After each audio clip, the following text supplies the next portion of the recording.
Buenas noches para todos. Buenas Buenas noches. Buenas noches. Buenas noches. Buenas noches. Buenas noches. Estamos entonces a punto de iniciar nuestro cuarto Facebook Live de la semana. Una semana maratónica en temas de video, pero también muy enriquecedora en cuanto a los temas que se han tratado.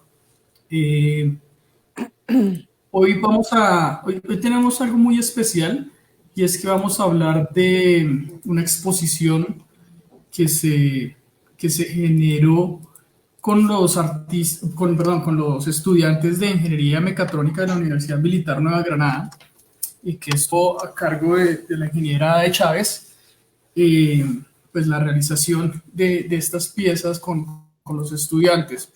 Entonces, vamos a ver también cómo resulta interesante ver cuando el trabajo realizado en el marco de una profesión comienza a interactuar con otros contextos. Para este caso vamos a hablar de planos explosionados. Y para esto hemos invitado a los estudiantes, en ese entonces, ahora ingenieros, Osvaldo Bolívar, Iván Valdés y Mateo Forero. Muy buenas noches. Buenas Buenas noches. noches a todos, ¿cómo están? Muy bien, ¿Cómo va todo? están? Y obviamente tenemos también a la ingeniera de Chávez, directora de museos de la Universidad Militar Nueva Granada y jefe de la sección de arte y cultura de la misma universidad.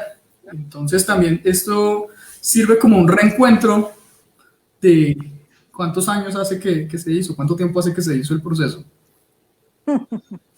6 años, Con- 7 años. Con Mateo, 6 con años. Mateo fue el primero. Sí, Con Mateo fue el primero, y Mateo estuvo de 2013. 2013. Al año y medio llegó Osvaldo, Osvaldo.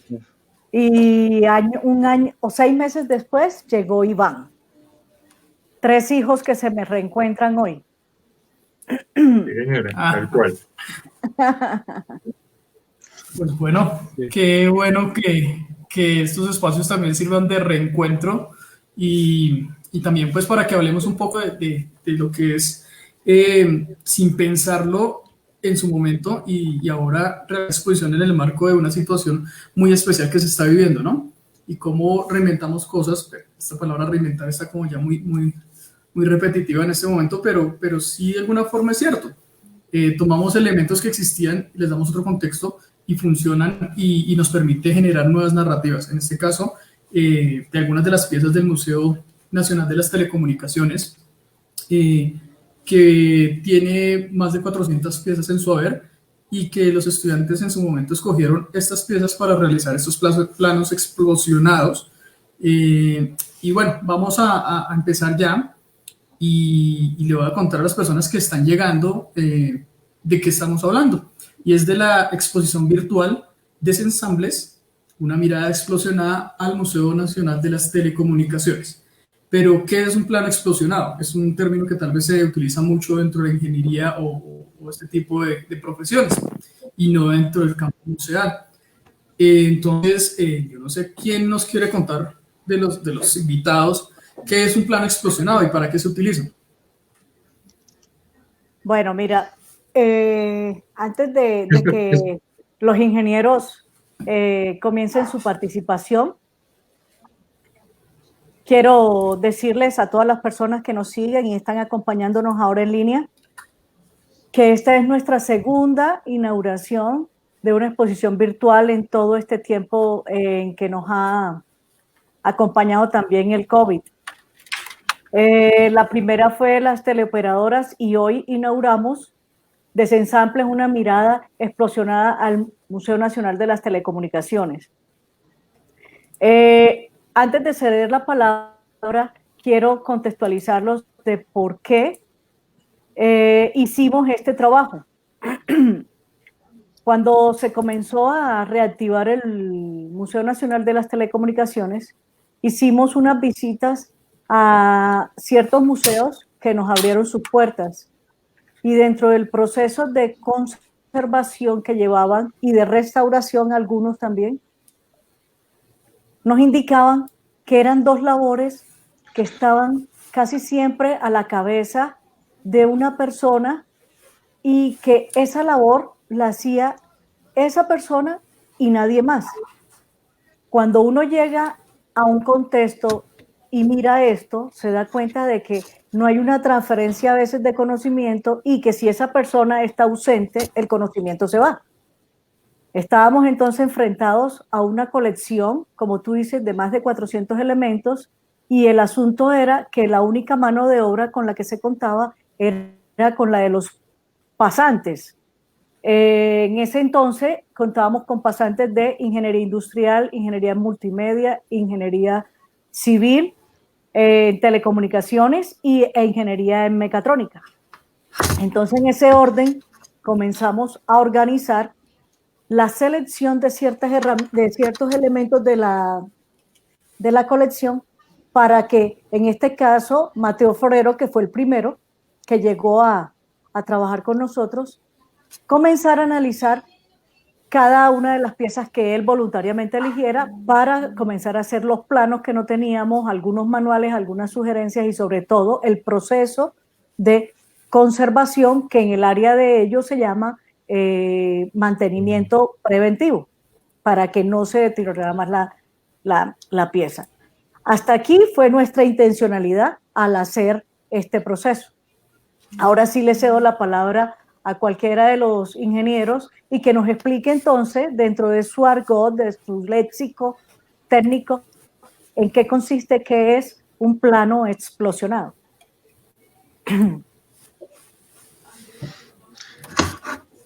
No todos a tiempo. Creería yo que Mateo Forero, por ser el primero, debería ser el primero. El primogénito. Primogénito, dice. Bueno, un plano explosionado es una vista que te permite a ti obtener visión de todos los elementos internos de una pieza, de un equipo y en su posición, para que de esta forma digamos, te armes en tu mente el cómo se van uniendo por dentro cada uno de los componentes.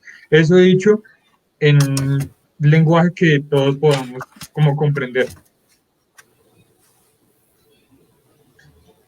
Sí. ¿Qué opina usted, Osvaldo?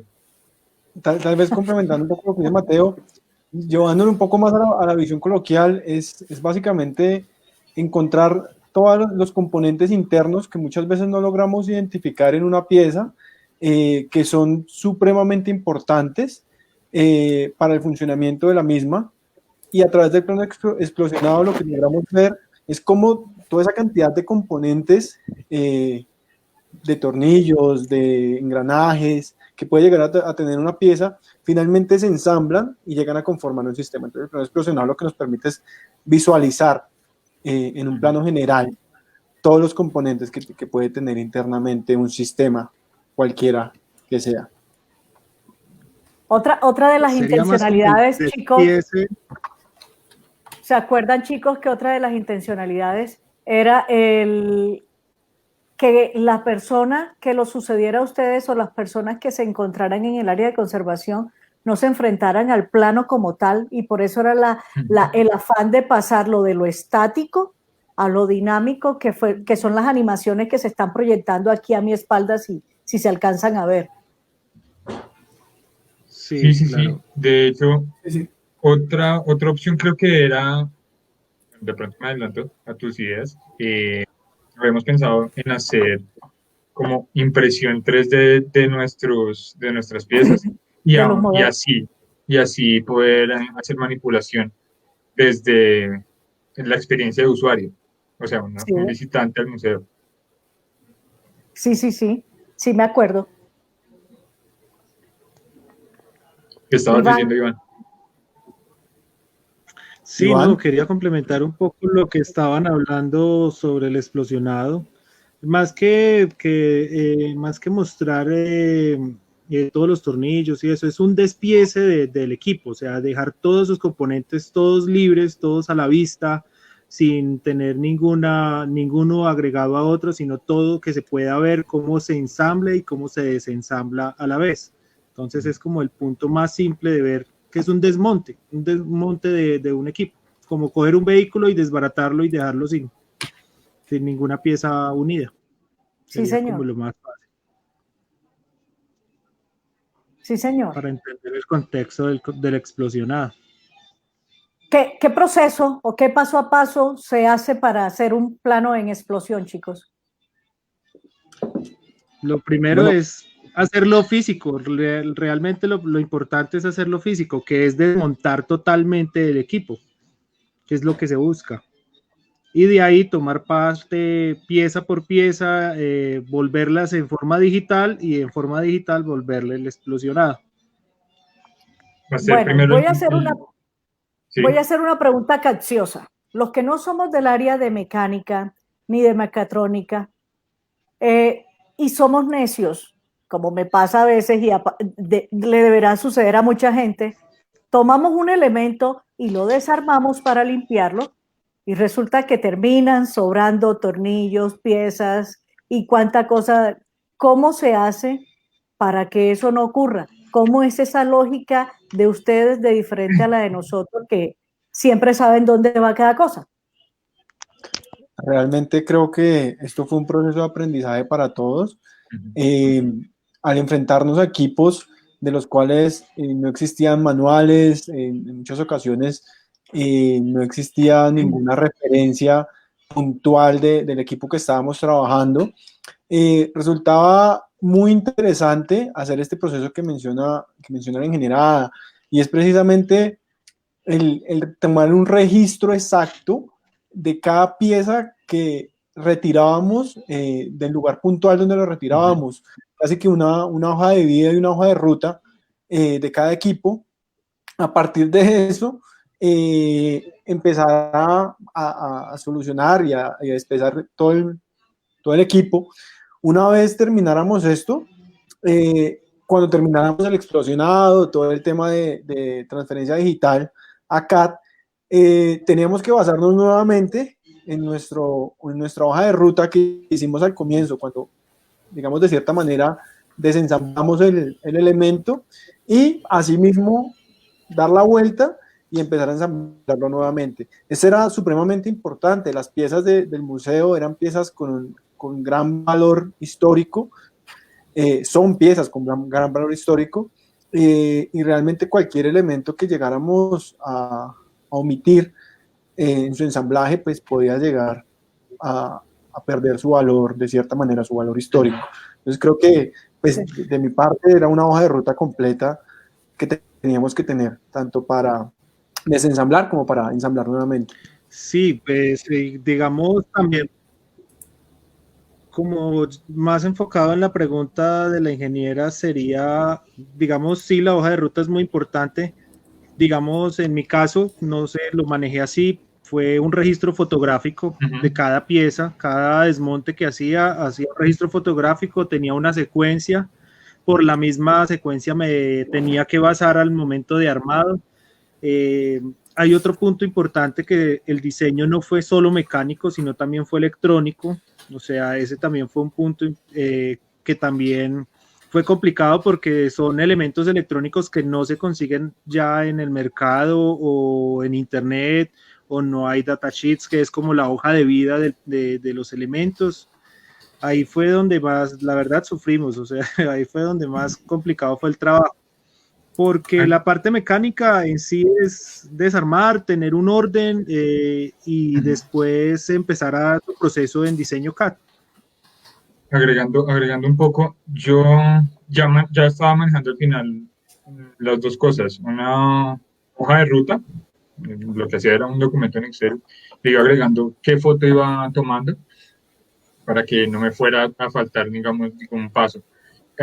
Otra de las cosas, se iba organizando en cajitas cada una de las partes y tornillos móviles que iba retirando, para que al momento de que estuviera ensamblando de nuevo una parte u otra, lo que hacía era tomarlas de allí y pues me era más sencillo. Organización. Sí, señora. Cada uno con un método de organización. Bueno, yo voy a intervenir aquí con las opiniones que nos dejan las personas que nos están escuchando en este momento en el Facebook Live.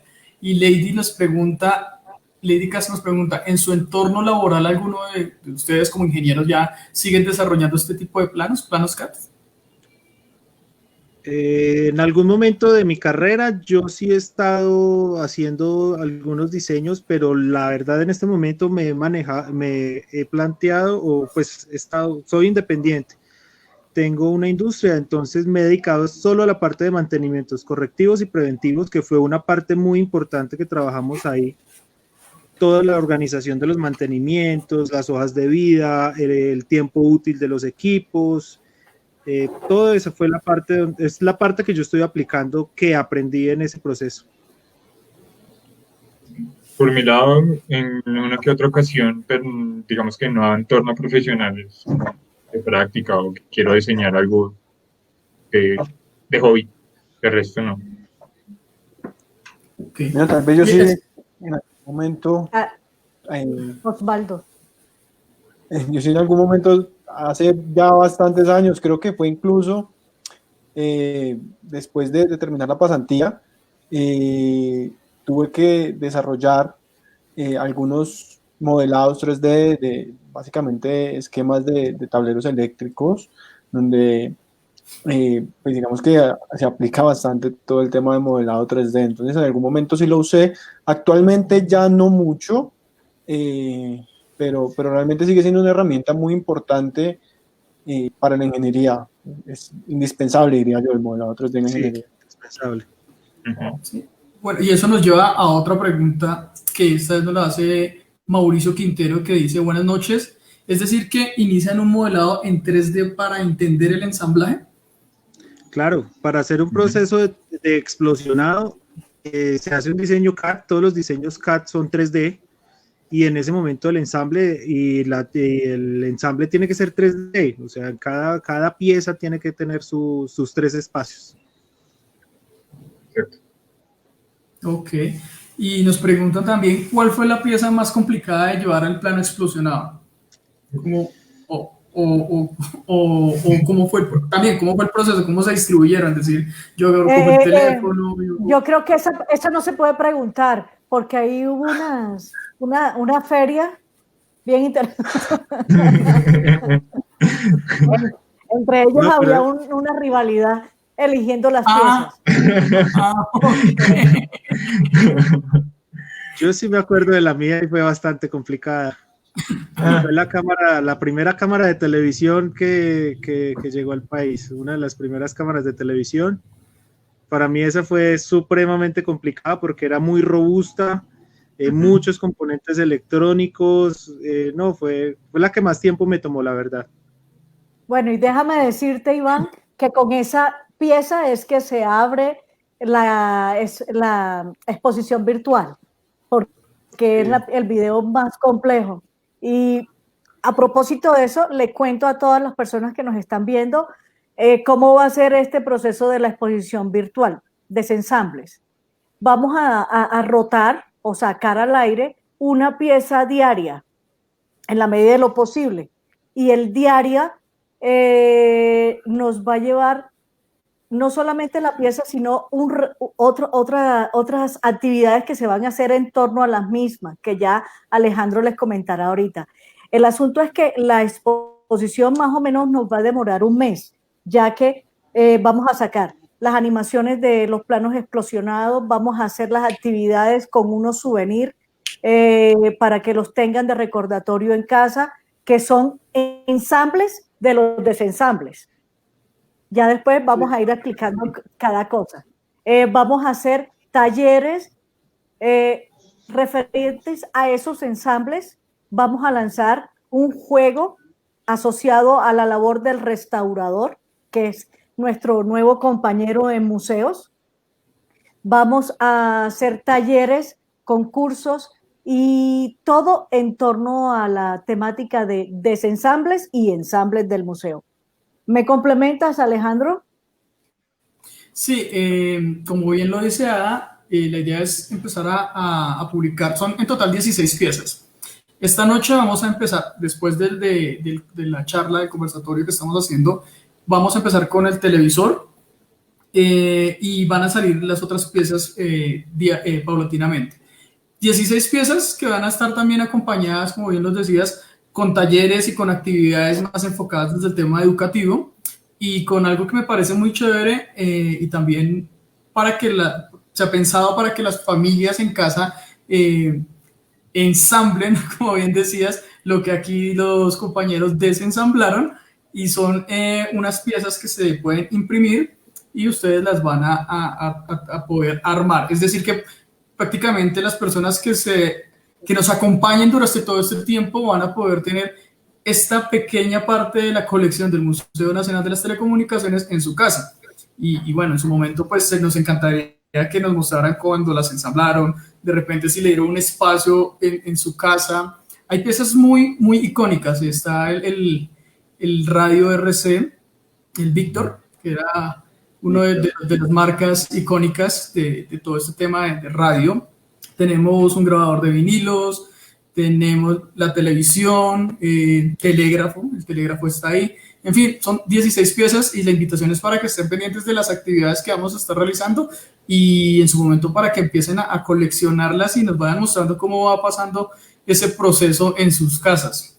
Nos dice John Guzmán, no es común ver un ingenieros mecatrónicos trabajando con museos. ¿Qué implicó esta experiencia en su vida profesional y qué otro tipo de aporte se podría percibir desde su disciplina? Un poco relacionado con lo que decía al principio, ¿no? Cómo desde la ingeniería se resulta llegando a otros espacios, a otros contextos.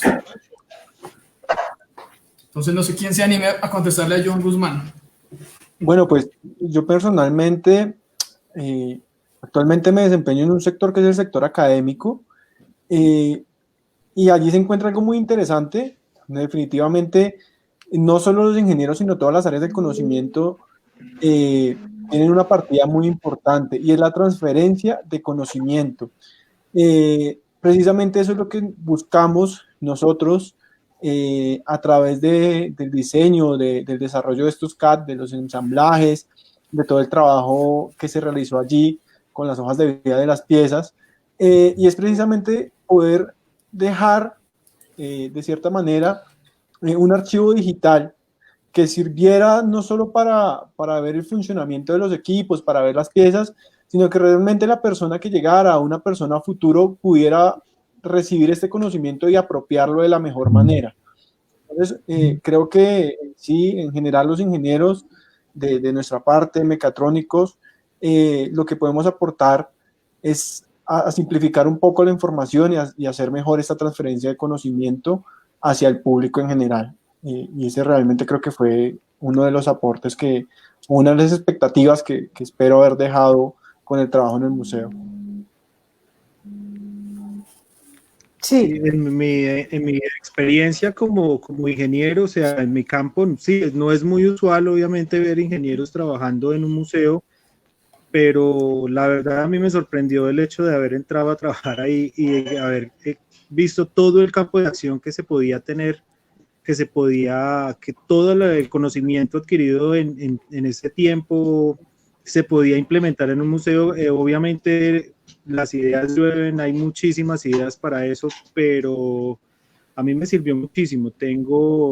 Para cuestiones de mantenimiento, para cuestiones de diseño de otras cosas. O sea, el hecho de conocer la historia de los equipos es muy importante para diseñar nuevas cosas. He diseñado otras cosas basado también en lo que aprendí a diseñar, de lo que vi en los equipos, por ejemplo. Es muy diferente uno leer teoría a verla, porque a la final usted destapar un equipo que estaba obsoleto, eso solo se veía en los libros, y uno tenerlos enfrente es diferente, es bueno. La verdad a mí me sirvió mucho en mi campo profesional. Bueno, para agregar, yo quisiera decir, la multidisciplinariedad, ¿cómo es que se dice? Me olvidó. Bueno, en fin, la capacidad de tener disciplinas múltiples fue desarrollada por mi parte en esta experiencia, y es que podíamos ver tanto la mecánica como la electrónica, como la tecnología, porque era importante ver su avance también en las telecomunicaciones es algo que para mí fue muy valioso y me permitió como abrir mi cabeza a que de todo se puede hacer y siempre teniendo en cuenta las bases, como decía Iván. Sí. Aquí hay otra pregunta que va tal vez más orientada, o me gustaría que nos la respondiera Adam. Y David Pérez nos pregunta, ¿qué otras carreras de la universidad podrían complementar el proceso que realizaron? O incluso, siendo un poco más amplios, el proceso que realizaron y qué otras carreras, pues yo lo complemento, ¿no? Podrían también contribuir de alguna forma al trabajo que se realiza desde los museos y desde el área de cultura. Creo que en el primer en vivo que hicimos pude dar luces sobre eso. Sin embargo, a David Pérez, mi estudiante de Ingeniería Multimedia y de la asignatura electiva Museos y Tecnología, yo le contestaría que absolutamente todas las carreras de ingeniería de la Universidad Militar Nueva Granada pueden complementar los procesos que hicieron los ingenieros en mecatrónica. Sin embargo, ingeniería en multimedia es una carrera muy integral, pero muy integral que puede desbordar de aplicativos todas las áreas del museo. Por ejemplo, ingeniería multimedia brinda un apoyo muy, muy especial y particular al área educativa. Puede brindar una gama de alternativas al área de museografía. Tiene cuantas alternativas para apoyos de los procesos de comunicación, de divulgación, de captación y fidelización de públicos. O sea, hay una infinidad de aplicaciones desde la multimedia que ahorita si me pongo a enumerarlas quedarían cortos. Pero, por ejemplo, este proceso que hicieron los estudiantes en su momento de ingeniería mecatrónica se enriquece mucho más si se llega a un proceso de estandarización o de normatización. O sea, si nosotros logramos que los procesos de estandarizar los procesos de conservación o de mantenimiento de piezas, cualquiera que sea su naturaleza de una colección, un ingeniero industrial, por ejemplo, nos puede llenar de un proceso exquisito de calidad, en donde todo va a un solo fin y en un solo método. Eso nos lleva a nosotros que las piezas se conserven mejor, cumplan procedimientos, que la integridad de las mismas sea la adecuada. Entonces, fíjate que, David, el asunto es ver, como lo decía en Museos Más, todo es un sistema, el asunto es cómo lo vamos articulando. Hasta los profesionales en derechos, relaciones internacionales, todas las carreras tienen un proceso de articulación con las actividades propias de un museo. Bueno, Patricia Arteaga nos pregunta, bueno, tal vez lo vemos un poquito, pero ¿cuál fue la experiencia de trabajar en cada pieza? Entonces, no sé si alguien quiere repetirnos un poquito a Patricia en este momento que llegó para que nos cuente cómo le fue con esa pieza que cogieron. Iván tuvo la cámara de cámara de televisión. Sí. Sí. Mateo. Realidad. La mía, la que más me generó como sentimiento, por así decirlo, fue un radio Philips de tubos al vacío. Tuvimos la oportunidad de probarlo, funcionaba y le hicimos un trabajo súper especial a ese. Y la que más dura me pareció fue precisamente el grabador de acetatos. Es uno de los que más me hizo tener trabajo. Pero quedó muy bien. Ahorita, estos días lo vas a ver y quedó chévere. Vas a sentir como, wow, valió la pena. Valió la pena el sufrimiento. Voy a compartirlo. ¿Y tú, Osvaldo? Osvaldo. Pues realmente, yo tenía una pieza que era bien compleja, que era una de las primeras estaciones de radio, pero sinceramente, la pieza que más me agradaba era la primera cámara, una de las primeras cámaras fotográficas, que es una pieza que está en uno de los edificios. Me encanta esa pieza, la desarrolló Mateo. No, desafortunadamente, cuando llegué ya, la competencia me la había ganado Mateo por esa pieza. ¿La cámara de Realmente, fuelle? la cámara de fuelle es una pieza realmente que lo deja sin palabras. La exposición que tiene en este momento, yo hace rato ya no voy a la universidad, pero la exposición que le montaron, todo el tema de vitrina, iluminación, la ubicación que tiene, es genial. Lamentablemente Mateo me la ganó, pero esta pieza realmente vale la pena verla. Todavía hay más si quiere. Si lo estamos diciendo, hay más de 400 piezas. Como anécdota les cuento a todas las personas que nos acompañan que ese fue una experiencia bien emotiva, ¿verdad, Mate? Esa fue la primera pieza que se sacó de la bodega antigua, o sea, donde inicialmente nosotros llegamos a trabajar con el museo. Y era la más grande, la más pesada, creo, y además de eso, era la que nos interrumpía todo el flujo para poder llegar, nos interrumpía todo el acceso para llegar al resto de piezas del museo. Entonces, esa fue una de las primeras labores que hizo Mateo, y abrirla, limpiarla. Es que creo que todavía tengo las fotos de cómo la encontramos la primera vez, y cuando la fue girando y sacando de esa bodega, quedó exquisita. O sea, divina. Quedó divina. Sí. No, y el lugar donde quedó me pareció genial. Esa tiene un piso de piedras debajo que la hace resaltar su color muy, muy bonito. En realidad es algo que siempre, pues que vaya a la universidad lo veré. Hace mucho que no voy. Y de hecho deberías tomarnos una foto un día de estos.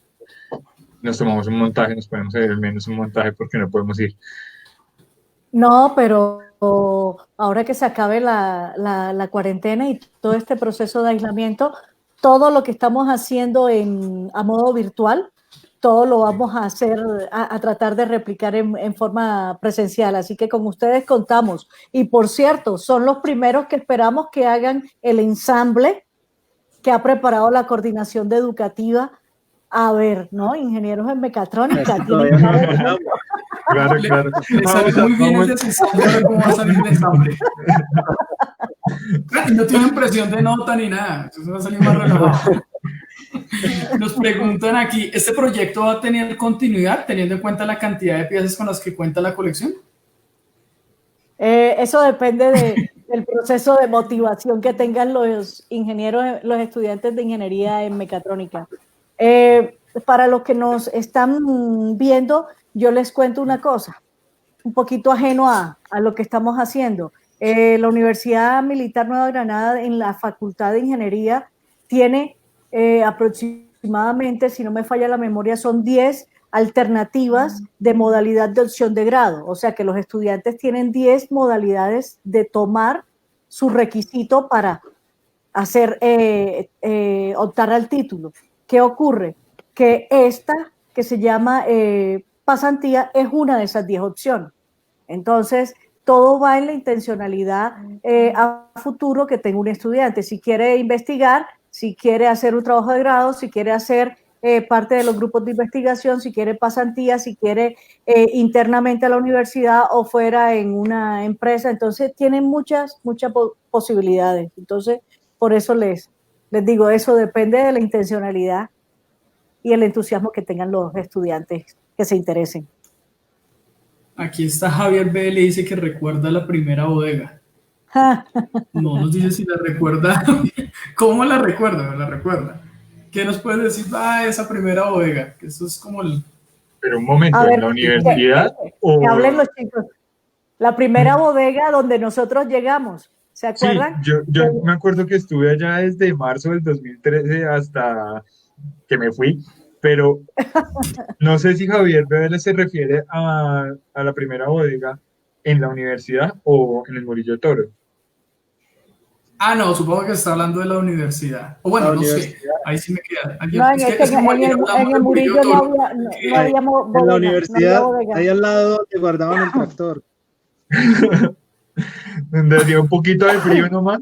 Sí, bastante. Y veíamos y veíamos los halcones Los cómo halcones. planeaban haciendo la cacería, ¿no?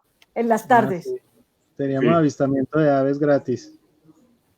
Y Y totalmente las gratis. aves. ¿Y ustedes se acuerdan de que del árbol gigante que estaba allí tenía como 6 loros? Habían unos loros que hacían mucha bulla en las tardes o cuando llovía. Creo que Mateo. No, Creo que es, uy, pero vagamente me acuerdo de Cantos del Oro, la verdad. Vagamente. Ah, Pero de la bueno, el No, caso es que universidad, nos dice, sí ya recuerdo, nos sí confirmó recuerdo. Javier. Ya nos confirmó Javier, de la universidad. de la Entonces sí es de ahí universidad. de donde estamos hablando. Sí, Bueno, el caso es sí, que sí sí. recuerdo la bodega y eso nos tocó hacerle unas cuantas modificaciones y la estructura nos generaba bastante humedad. De hecho, creo que Sí. estaba construido como una nevera de conservación de flores ahí antes. Entonces nos guardaba, de hecho, daba frío, daba gripa. Pero bueno, Sí, era un frío bien, bien intenso, más frío sí, que afuera a la intemperie. sí, a la Efectivamente, mañana. la bodega en donde ubicaron por primera vez en Campus Nueva Granada, la colección del Museo Nacional de las Telecomunicaciones había sido diseñado y utilizado en su momento como depósito o refrigerador para los cultivos de flores que habían en esa finca, pero las condiciones de haber sido nevera nos favorecieron para el proceso de conservación de algunos materiales que conformaban los elementos de la colección. Por ejemplo, el cuero se conservó mucho, algunas piezas, que tenían no madera maciza, ¿cómo se llama la madera esa que tiene una capa pequeña arriba? Uy, No me acuerdo. no me acuerdo. Algunas se pandearon o por la humedad se deformaron, que después se fueron restaurando cuando, perdón, cuando se nivelaron las humedades relativas. Y en fin, ¿no? Muchas experiencias en esa bodega. Ujú. Perdón. De las piezas que ustedes lograron ver ustedes, como cuáles dirían, hombre, hubiera hecho esa pieza, me quedó faltando esa pieza me hubiera gustado hacerla. ¿Alguna pieza que, no para que vuelvan ahorita a hacerla, no, sino que ustedes han dicho, oye, sí, me hubiera Osvaldo, gustado haber trabajado esta pieza? Osvaldo quiere repetir la de fuelle.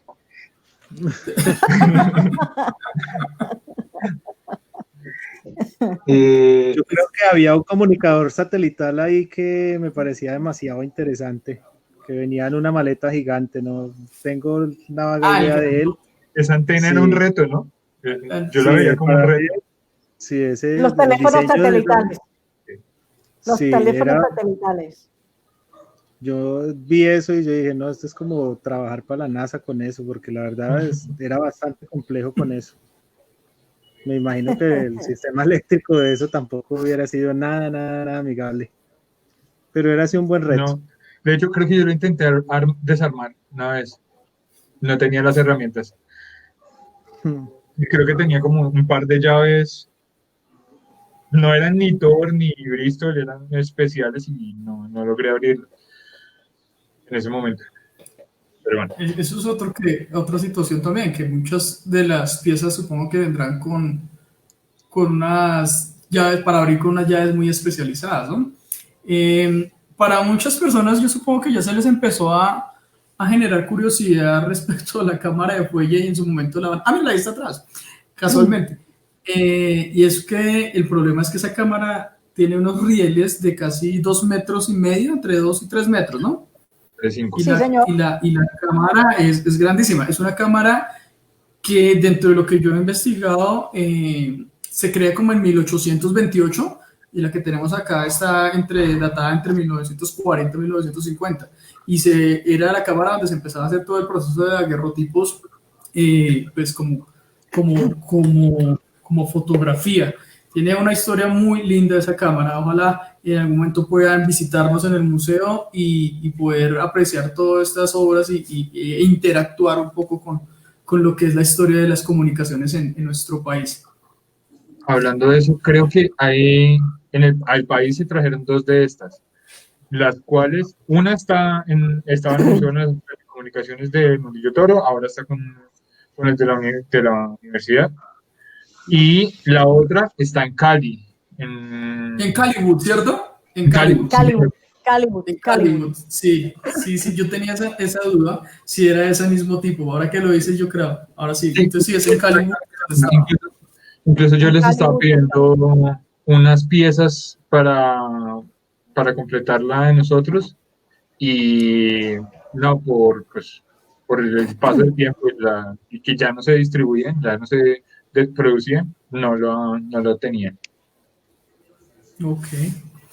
Bueno, muchas gracias a Mateo, a Iván, a Osvaldo, a la ingeniera Ada, por compartirnos las experiencias de ese proceso de realizar estos planos explosionados, pero más allá de lo técnico, el compartirnos también las experiencias que se vivieron y los sufrimientos que se tuvieron. Pero lo bueno es que nuestros públicos van a poder ver la mejor parte, la parte más gratificante del trabajo, que es el resultado final. Entonces, muchas gracias a todos por habernos acompañado. E invitamos a nuestros públicos a que estén pendientes de las redes sociales con todo lo que va a pasar. En unos minutos vamos a publicar precisamente la primera pieza, que es el televisor, y esperamos que nos cuenten cuál ha sido su experiencia con el televisor, qué recuerdan del televisor, qué recuerdan, qué programa recuerdan, qué programa de pronto quedó ahí en la memoria, con qué tipo de televisores interactuaron. Hay muchos modelos y a través de la historia han existido de blanco y negro a color. Ahora tenemos pantallas planas, ultraplanas, pero en un momento pues era la caja grande del televisor con la perilla de los cambios de rayos de catódicos. canales, de la antena, y subido en la azotea tratando de acomodar la antena de espina de pescado. Entonces queremos que nos cuenten un poco acerca de todas esas experiencias. Entonces van a salir las piezas y vamos a detonar unas preguntas desde educación. Nos han formulado unas preguntas para que ustedes nos compartan cómo ha sido su relación con esas piezas.